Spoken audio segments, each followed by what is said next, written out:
That was Black Horse Blues.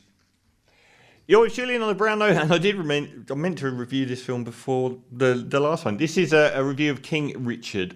Now, anyone that has followed the Williams sisters, the two, Venus and Serena Williams, two of the most famous athletes in history, and successful ones, and iconic as well, would probably know about their father, Richard Williams, who is this incredible character. I've seen documentaries on him before.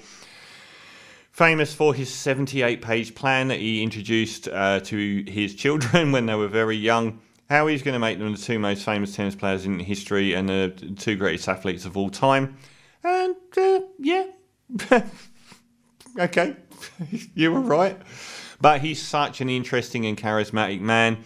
And the fact that he did this from Compton, and, you know, I remember seeing years ago him talking about how he'd be on the tennis courts at first, you know, the local gangbangers. And this was in the really, really violent times just before the LA riots. How the local gangbangers knocked his teeth out on several occasions and eventually came round to coming and watching the girls play. But just the fact that any kids could grow up in that environment and actually be so driven and so successful and come out of it with such an incredible story. And to have done it in the very, very rich white world of tennis, where it's usually prima donna kids who, you know, have multimillionaire parents that send their children to these very highfalutin schools and tennis coaches. And they just did it through sheer force of will. It's one of the most, probably the most incredible sports story that I can think of. And this isn't some of the critics have complained, saying that this is like they're leveling the claim of sexism, that this is, you know, belittling Serena and Venus's abilities by focusing on the dad. This is a film about the dad. It's not a film about Serena or Venus. Those films can be made. This is specifically, everyone knows who these people are. It's not like we don't know Serena and Venus Williams. Everyone knows their story. Their dad's story is in the background. This is a really interesting attempt to bring it to the foreground and show what an incredible man he was. And he is. And he is an incredible man. And obviously, they were two black female tennis players from Compton that ended up winning Wimbledon. And these are not small things. And doing so without the support networks of being very rich, very white, and having enormous resources from a very young age. An impossible task. Completely impossible. And to plan it from the word go, it wasn't like these were, you know, someone took their kid to a park and found out he was the next Ronaldo because he was so good at playing football. They worked every single day to get there. And the other thing that's great is that you see, I think, was it Jelena Djokovic or someone came out and was talking about the damage, someone, Bernard Tomic as well, these tennis players talking about the damage their overbearing parents had on them, broken them mentally and emotionally. And the Williams sisters have never ever spoken about their dad like that. They're still really, really close to this guy. So this is Will Smith, who's had some interesting years and not good ones. He's gone through a wave of very poor films, including ones with Jaden Smith, absolute bombs critically and commercially, the luster wearing off of him, people becoming sick of his family a bit. I am, a little bit. And these public pronouncements about their love life and their sex life and all this stuff. And everything seemed to have turned against him in a similar sort of way that the whole world sort of went against Tom Cruise. But I think with Will Smith, there was a lot of sympathy about his family and about the fact that, you know, he's a really good guy, but it's just been saddled with a lot of bad luck lately. So it's a big film for him. He sort of signed he like Tom Cruise. He became hugely popular, marquee star for big budget films, and then tried to parlay that into becoming a serious actor and winning Oscars. And Tom Cruise did that, and I've always wondered why, because he is a really good actor, Tom Cruise. He's a really good actor. And around the time of Born on the 4th of July and even stuff like Interview Once a Vampire, people always picked out Tom Cruise's performance. And Magnolia, how he didn't win an Oscar for that, I don't know. But something happened after that. He just stopped. He just went back to making Mission Impossibles and, big budget films. Will Smith looked like he was going down that road. He had his chances with films like Ali, but he also tried with a few really mawkish films that played up the sentimentality.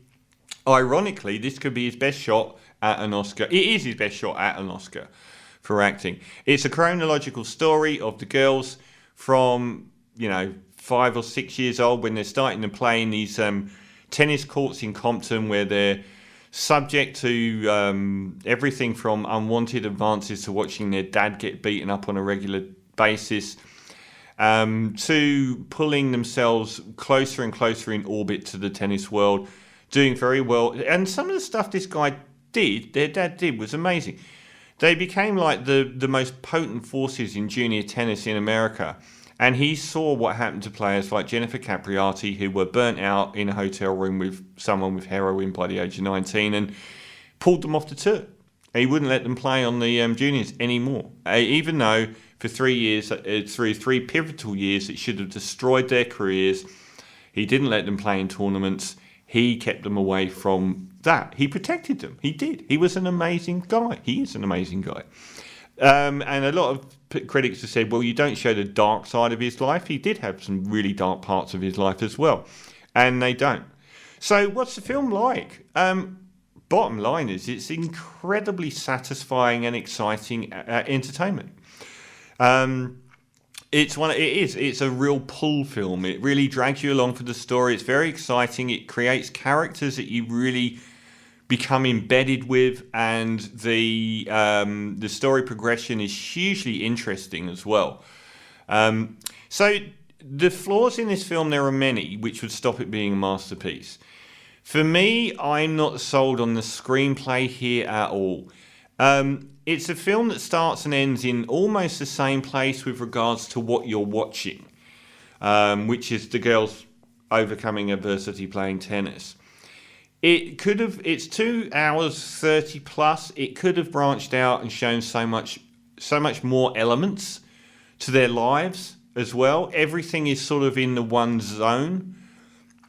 And it does feel like we're going through that whole sort of the progress of them going to meet someone who says they're great and then playing in the tournament, and then it stops for a bit, and then they meet someone else who thinks they're great and they upend and move to Florida and they're playing tournaments, and then that stops for a bit and then they start playing again in tournaments. I thought it could be more diversity in what it showed. I thought it could have used Compton a little bit more, and it could have been a lot more gritty.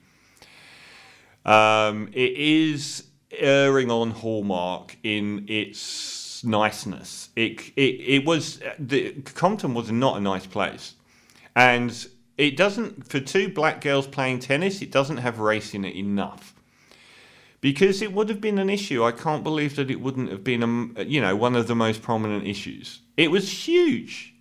Seeing a black woman winning Wimbledon like that was an enormous thing, and to get there, it must have involved race a lot more than this film does. The crowning achievement here is Will Smith. Some people have said it's his worst performance. I would say it's his best. It's a divisive performance, but I felt that it was great acting because of the nuanced subtlety. This isn't grandstanding. He doesn't go for tears. He doesn't go for sympathy. He's not a particularly nice guy a lot of the time. He's a quite infuriating guy. And he doesn't over-egg it. He doesn't. It's nothing histrionic about his performance. In a weird way, it reminded me a little bit of Charlize Theron's performance in Monster, in that you kind of feel the physicality. Like Charlize in that film was, you could feel her loping. Like it was really credibly believable, the whole character. And the thing I love most about Will Smith in this film is he creates a man that should be boorish. He's too much, yet he's often right, and his boorishness is always tempered by self-awareness and an almost ironic sense of humour. And it's such a believable character because when he does go through these cycles of being too much, you know what's coming out of his mouth later, because he's a credibly 360-degree character. So I actually believed, I know he's being like this now, but he's actually not, he's actually going to see that he's in the wrong, or he's going to say something really, really funny. And that was brilliant. So I don't know that he will win an Oscar. There are a couple of other people being mooted, and particularly Benedict Cumberbatch, but I do know that, and the other one that's being mooted.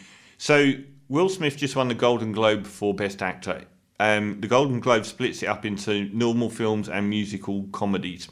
The other one is Andrew Garfield for Tick, Tick, Boom, which was under the musical side. So I think Andrew Garfield and also Benedict Cumberbatch have been winning a lot of awards. So they'll be the top three in the mix. But he would be a deserving winner. And it's quite a triumphant return for Will Smith. So I wasn't all the way convinced by the film itself. It focuses on such a narrow band of their lives, and it could have done a lot more with the environments they were in. You're kind of on the tennis court an awful lot, but also repeating, it felt like, the motions. The girl that plays Venus is superb, Sydney, and Demi Singleton plays Serena. They're both really, really good, and you get that sort of Serena's uncomfortable jealousy at her sister, who's older, getting all of the plaudits early on. But it ended on a good note. I really like the way they ended it on the non-triumph. I won't spoil it, but it ends by creating triumph out of a disaster, and credibly so. So this is really, really about watching Will Smith, and he is, I think, absolutely brilliant and creates a really fascinating, sometimes abrasively not nice, yet still aware and funny and decent human being. So I would say overall, given that it gives you that satisfaction element, which is missing in a lot of movies you admire, it's emotionally satisfying to watch it. I'm going to give King Richard a 7.5 out of 10. And